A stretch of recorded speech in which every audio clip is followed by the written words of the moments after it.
Hello नमस्कार, कशा आहात तुम्ही सगळे? आय होप तुम्ही सगळे खूप खूप छान असाल. सर्व माझ्या गोडताईंचं मैत्रिणीचं अगदी मनापासून स्वागत आहे. आता टायमिंग झालेला आहे, सकाळचे 11:30 वाजत आहेत आणि इथं पाहू शकता भरल्या वांग्याची भाजी बनलेली आहे. आज 10-15 माणसाचा पुरणपोळीचा स्वयंपाक बनत आहे. पुरण बनवून ठेवले आहे जसं तुम्ही अगोदरच्या व्हिडिओमध्ये बघितलेलं आहे. तर आता मी काय करत आहे तर इथे भरड्याला फोडणी टाकायची आहे. पण त्या अगोदर जीही मी भांडी स्वयंपाकात घेतलेली आहेत ते सगळे मी आवरत जात आहे. कारण पुरणपोळीचा स्वयंपाक जेव्हा बनतो ना, भरपूर पसारा होतो किचनमध्ये. तर ते सगळे पटकन आपण आवरत गेलो, जिथल्या तिथं तिथलीच वस्तू ठेवत गेलो ना तर जास्ती पसारा होणार नाही आहे. तर इथं मी भरडा फोडणी टाकण्यासाठी कांदा चिरून घेतलेला आहे, कोथिंबीर चिरून घेतलेली आहे. हे सगळं या ताईनं सगळं मला चिरून दिलेलं आहे. काही मी भाज्या निवडायची कामं केलेली नाही आहेत, सगळे कामं या ताई आवरत आहेत. आणि आता पुरण पात्रातून काढायचं आहे. तर ते पुरण पात्रातून काढण्यासाठी पुरण पात्र स्वच्छ धुवून घेत आहे. जसं ठेवल्या थोडासा धूळ त्यावर येतेच, तर ते स्वच्छ धुवून घेत आहेत. मी इकडे भरडा बनवून घेत आहे. तर भरडा मी कसा बनवला अगोदरच्या व्हिडिओमध्ये तुम्ही बघितलं. अगोदर हरभरा डाळ आपल्याला रवाळ मिक्सरला फिरवून घ्यायची आहे. मग नंतर त्यामध्ये आपल्याला लाल मिरची पावडर, हळदी पावडर हे सगळं बेसिक मसाले आणि अद्रक लसणाचा पेस्ट टाकून त्याचे मुटके बनवून घ्यायचे आहेत, उकडून घ्यायचे आहे. मग नंतर या ताई मला मिक्सरला फिरवून दिले आहेत, कारण हाताने वगैरे आम्ही फोडत बसलेलं नाही आहे. आता फक्त याला फोडणी टाकायची आहे. फोडणी टाकण्यासाठी मी कढईमध्ये 2 चमचे तेल घेतलेले आहे. त्यामध्ये मोहरी जिरं टाकलेलं आहे. ते छान टाकल्यानंतर कांदा टाकलेला आहे. कांद्याचा कलर हलकासा चेंज झाला की मग त्यामध्ये मी थोडीशी हळदी पावडर आणि कोथिंबीर टाकलेली आहे, परतून घेतलेला आहे. आता यामध्ये टाकूया हा भरडा टाकून छान व्यवस्थित आपल्याला मिक्स करून घ्यायचा आहे. आणि थोडा वेळ आपल्याला झाकून वाफलून घ्यायचा आहे. फक्त आपला भरडा बनवून तयार होतो. आणि पुरणपोळीच्या स्वयंपाकामध्ये ना बिना भरड्याचा पुरणपोळीचा स्वयंपाक एकदम सुना होतो. तर पुरणपोळीचा स्वयंपाक म्हटला की सगळं चाललं. त्यामध्ये भरडा, आमटी, पंचामृत, कोशिंबीर, कुठली तरी एक भाजी, भरलं वांगं बनवा किंवा बटाट्याची बनवा, कुठली तरी एक सुकी भाजी येते. तर हे सगळं पुरणपोळीच्या स्वयंपाकात येतच आणि ते सगळं मी बनवते आहे. तर इथे पाहू शकता झालेलं आहे. आणि भरडा, भाजी, पंचामृत जेही मी बनवत आहे ना छोट्या पातेल्यात काढून साईडला ठेवत आहे. कारण पुरणपोळीचा स्वयंपाक म्हटला की भरपूर आपलं रेसिप्या बनत असतात आणि ते किचन काउंट पूर्ण भरून जातं. एकतर आपण कढाईमध्ये बनवतो किंवा मोठ्या पातेल्यामध्ये, ते पातेले तसे ठेवल्याने भरपूर स्पेस धरतात. मग छोट्या पातेल्यात काढून आपण साईडला ठेवलं तर ते छानही दिसतं आणि भरपूर जागाही धरत नाहीत आणि पसारा वाटत नाही. तर मी सगळंच पंचामृती काढून ठेवलेलं आहे. भरलं वांगही छोट्या पातेल्यात काढून मी साईडला झाकून ठेवलेलं आहे. भरडाही मी छोट्या पातेल्यात काढून ठेवणार आहे. आणि इथं मी जोपर्यंत आपला भरडा बनत आहे तोपर्यंत इथं भज्यासाठी मी बेटर बनवत आहे. तर यासाठी मी 3 ते 4 वाटी बेसन घेतलेलं आहे. त्यामध्ये मी जिरं हाताने घासून टाकलेलं आहे, ओवा टाकलेला आहे 1 ते 1.5 चमचा. छान फ्लेवर येतो याचा. आता टाकूया हळदी पावडर, लाल मिरची पावडर, चवीपुरतं मीठ. आणि इथं कांदा उभा चिरून घेतलेला आहे, कोथिंबीर घेतलेली आहे. आणि सगळे चिरायचे निवडायचे कामं सगळ्या या ताईच करून दिलेले आहेत. कारण यामध्येच वेळ लागतो. आपल्याला तयारी झाली ना बनवायला काही वेळ लागत नाही. आणि जे मेन काम आहेत ना बनवायचे ते मी करत आहे. पण याच्या मागं जे सगळं निवडायचं नीटनेटकं करायचं ते सगळं या ताई मला करून दिलेले आहेत. तर यांच्या मदतीनं थोडंसं काम माझं जे आहे ना स्वयंपाक थोडासा लवकर होत आहे. एकट्याला ना भरपूर वेळ झाला असता. तर बघा पाहू शकता भरडा झालेला आहे. तर मी काही छोट्या पातेल्यात काढून झाकून ठेवणार आहे. तर आपल्याला किचनमध्ये पसारा होणार नाही अशा पद्धतीने स्वयंपाक जर करायचा असला तर पटकन जेही भाज्या बनत आहेत आपल्या पटकन छोट्या पातेल्यात काढून साईडला झाकून ठेवत असलो ना तर आपली किचन व्यवस्थित राहणार आहे, अजिबात पसारा होणार नाही. इथं मी कढईमध्ये तेल ठेवलेलं आहे. जोपर्यंत तेल गरम होतं तोपर्यंत मी इथं भज्याच्या बेटरमध्ये थोडासा खाण्याचा सोडा टाकलेला आहे, बिलकुल थोडासा. जसं आत्या मावले तेव्हा मी भजी पापड बनवले होते, पण त्या दिवशी काय गोंधळ झालेला होता, भज्याच्या बेटरमध्ये थोडासा खाण्याचा सोडा मी जास्त टाकलेला होता. त्यामुळे ते भजीना भरपूर ऑइल ओढत होते. पण आज मी थोडासा टाकलेला आहे. अंदाजाने टाकलो ना जास्त पडतं, फक्त मी चुटकीत घेऊन टाकलेला आहे. कारण जास्त सोडा झाला ना भरपूर ऑइल ओढतात हे, त्यामुळे कमीच टाकलेला आहे. आणि त्या अगोदर मी पापड फ्राय करून घेत आहे. तर हे ज्वारीचे पापड आहेत मी घरीच बनवलेले आहेत.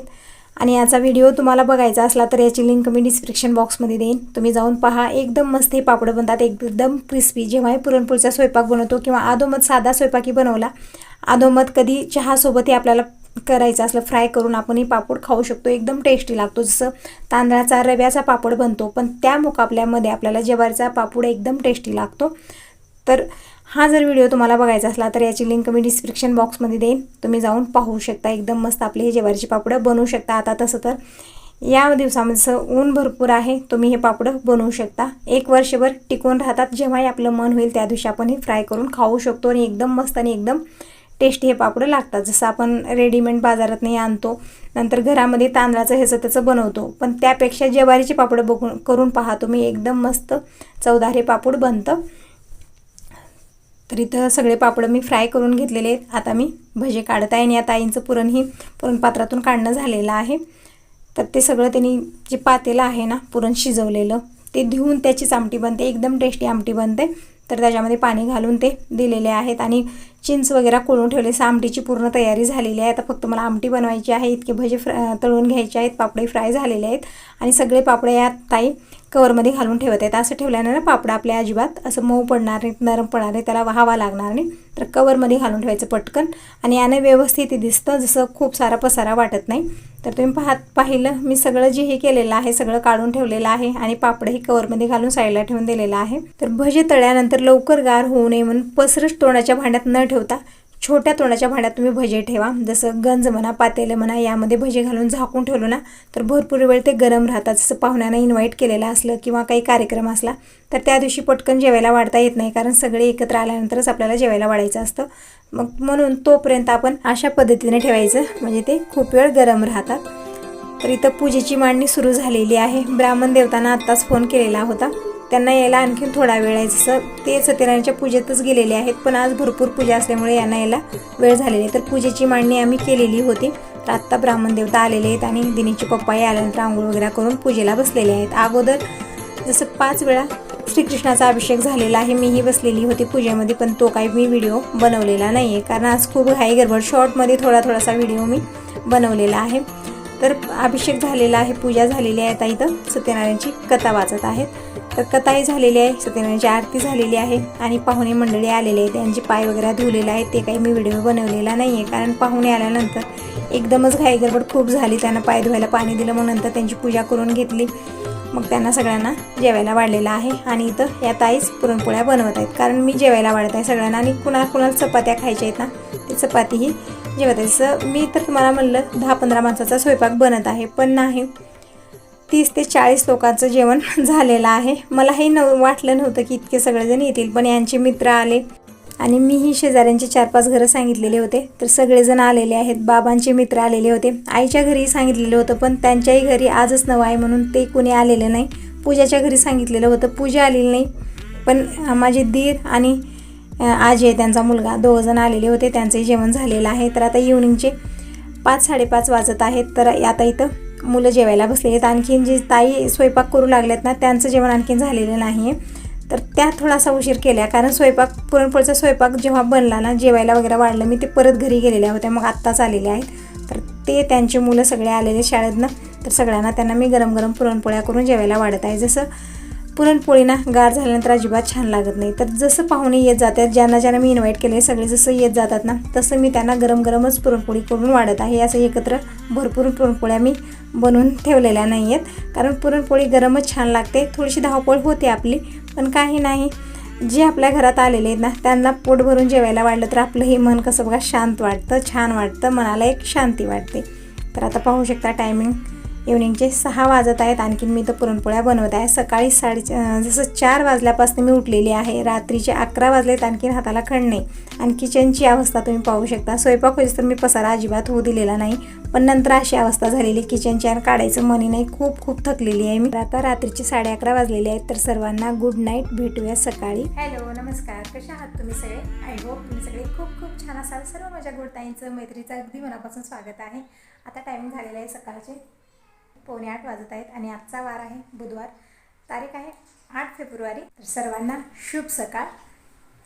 आणि सत्यनारायणची पूजा काल झालेली आहे, आणखीन उतरवलेली नाही, आणखीन ब्राह्मण देवता आलेली नाही, त्यानंतर तेच उतरून घेऊन जातील आरती वगैरे करून। आणि माझी क्लिनिंगची सगळी कामं आवरलेली आहे। जसं इथं काही मी पुसलेलं नाही आहे, कारण आता पूजा वगैरे केलेली आहे, इथं फक्त झाडू मारून घेतलेली आहे, फक्त किचनमध्ये मी पुसून घेतलेलं आहे आज बघा। आणखीन देवपूजा करायची आहे, ही फोटो सासूबाईंची फोटो साडी वगैरे सगळं मला काढायचं, एक वेळा आरती करून मी काढून घेणार आहे। आणि आज ना शरीर माझं बोलत आहे पूर्णपणे, इतकी धावपळ झालेली आहे 8 दिवसापासून ना. काल तर काही विचारूच नका. थोडंसं व्हिडिओ शॉर्टमध्ये मी बनवलेला आहे, जास्ती काही बनवू शकले नाही कारण इतकी धावपळ. सगळे पाहुणे आले. मी तुम्हाला म्हणलं फक्त 10-15 माणसाचा स्वयंपाक बनत आहे, पण नाही 30 ते 40 माणूस जेवलेले आहे काल. तितक्या जणांचा स्वयंपाक झालेला आहे. बघा इतका स्वयंपाक मी बनवला, किती धावपळ झालेली आहे. आणि त्यामध्ये पूजा वगैरे वेगळी आपली इथं सासूबाईची फोटोची अशा प्रकारे पूजा, देवपूजा, सगळ्या देवांची निवेद, सगळ्यांना जेवायला वाढणं, सगळ्यांना बोलणं. त्यामध्येच वेळ काढून बोलणंही खूप गरजेचं आहे कारण आपण बोललं नाही तर कोणी थांबणार नाही. आपलं बोलणं खूपच इम्पॉर्टंट आहे. सगळे अशी आपल्याला काम करत करत सगळ्यांशी माझं बोलणंही चालू होतं, कामही चालू होतं. सगळं काल चांगलं झालं, पण आज शरीर माझं बोलत आहे. अजिबात उठायचं मन नव्हतं. सगळे भांडे दिनेच्या पप्पाने क्लीन केलेले आहेत आज. कधी असं झालेलं नाही, पण आज ना खूप मला अशी ताकदच राहिलेली नाही आहे. पण मी अगोदर हॉस्पिटलला जाऊन येणार आहे कारण ना कसं झालेलं आहे, हातपायात असं गळून जात आहेत. बसून उठले ना तर डोकं दुखायला लागले, चक्कर यायला लागलेली अशी अवस्था झालेली आहे माझी. तर देवपूजा करून घेते. दिनेसाठी टिफिन बनलेलं आहे, भाजी चपाती भात बनलेलं आहे, फक्त भाकरी बनवून घेणार आहे मी. आणि इतकी देवपूजा करून घेते. आता तुम्हाला बोलत आहे तरी एनर्जी नाही आहे माझ्या अंगात. फक्त आंघोळ करून फ्रेश झालेली आहे, थोडंसं छान वाटत आहे. सकाळी तर माझी हालत इतकी बिघडलेली होती ना, अजिबात काहीच काम करायचं मन नव्हतं. भांडे तसे ठेवले, रात्री तितके भांडे झालेले होते, पूर्ण भांडे तसेच ठेवलेले होते, काहीच केलेलं नाही. किचनमध्ये पाऊल ठेवायला जागा नव्हता. तशी परिस्थिती सकाळी उठल्यानंतर. तरी उशिराच उठले, 5:30 वाजता उठले. सगळे भांडे दिनेच्या पप्पानंच क्लीन केलेले आहेत. मी फक्त चपाती भाजी भात इतकंच बनवलेलं आहे. आता भाकरी बनवते, देवपूजा करून घेते आणि पहिले अगोदर मी हॉस्पिटलला जाऊन येणार आहे कारण हालत खूपच बिघडलेली आहे माझी. तर चला पटवून देवपूजा करून घे. तर अगोदर पाणी भरून घेतलेलं आहे पिण्यांसाठी, देवांसाठी. देवांना स्नान घालून मंदिरात विराजमान केलेलं आहे. फुलं वाहिलेली आहेत आणि आज कुठलंच काम करायचं मन नाही आहे. तरीही जी रोजची कामं आहेत आपले, ते मन असो किंवा नसो ते तर केलीच पाहिजे. सकाळचं दिनेशचं टिफिन झालेलं आहे, तो कॉलेजला गेलेला आहे. रोजची माझी सगळं झाडणं करणं झालेलं आहे. जास्ती पुसापुशी मी काही केलेलं नाही आहे कारण आज अजिबात काही काम करायचं मन नाही आहे. असं इतकं पेन होत आहे ना पूर्ण बॉडीमध्ये. 8 दिवसापासून जी धावपळ मी करत आहे ना त्याचं पूर्ण कळतं आज निघालेलं आहे. अजिबात कुठलं काम करायचं मन नाही आहे. तर त्यासाठी मी अगोदर हॉस्पिटलला जाऊन येणार आहे. काय अवस्था झालेली आहे माझी सांगा, कशी झालेलं आहे. खाली बसलं तर उठावंच वाटत नाही किंवा असं वाटत आहे समोर 2-2 वस्तू दिसत आहेत, असं डोकं माझं हे होत आहे. तर मला वाटतं काहीतरी कमी झालेली आहे, काहीतरी प्रॉब्लेम झालेला आहे. तर अगोदर मला चेकअप करून यावंच लागेल. थोडीशी धावपळी झालेली आहे, थोडंसं दुर्लक्षही झालेलं आहे. जसं वेळेत खाणं पिणं झालं नाही तरी असं होतं, किंवा पित्ताचा प्रॉब्लेमही भरपूर कारण असतात, ते आपल्याला कळत नाही. पण त्यासाठी मला चेकअपच करून यावं लागेल.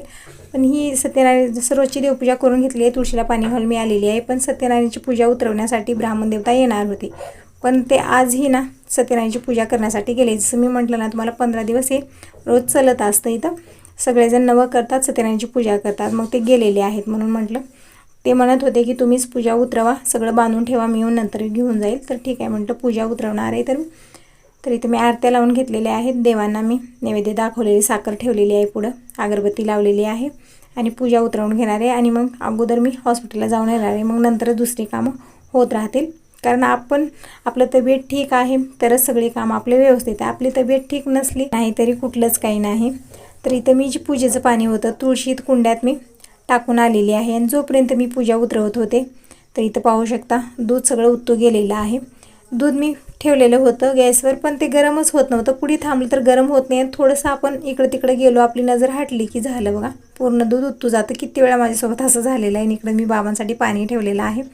तर हा इतकं काम मला वाढलेलं आहे. जसं किचन क्लीनच केलेली होती मी, नंतर दूध उतू गेलं. मग पुन्हा आणखीन एक वेळा किचन क्लीन करून घेतलेली आहे. कारण दूध सांडल्यानं कसं बघा माशा शिरडं येतात पटकन, दुधाचं थोडंसं हे होतं. मग सगळं क्लिनिंग करून घेतलेली आहे. आता मी हॉस्पिटलला जात आहे.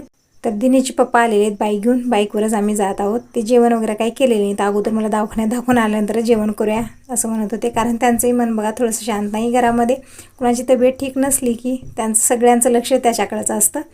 तरी बघा अगोदर दवाखान्यात दाखवून आलेली आहे. आणि डॉक्टर म्हणत होते की BP लो झालेली आहे, थोडंसं दुर्लक्षही झालेलं आहे. 8 दिवस झालं धावपळ झालेली आहे कामाची, थोडंसं दुर्लक्ष झालेलं आहे. वेळेत जेवणं खाणं काही झालेलं नाही, त्यामुळे पाण्याची कमी झालेली आहे. तर इथं पाहू शकता भरपूर गोळ्या दिलेल्या आहेत, पावडर दिलेलं आहे पाण्यात टाकून पिण्यासाठी. तर 1 लिटर पाण्यामध्ये हे पावडर टाकून दिवसभर पित राहायचं. असं दिवसातनं 4 लिटर पाणी प्यायची गरज आहे असं डॉक्टर म्हणत होते. पण मला पाणी ना अजिबात प्यावं वाटत नाही, म्हणून हा प्रॉब्लेम झालेला आहे. पण पाणी हे आपलं जीवन आहे.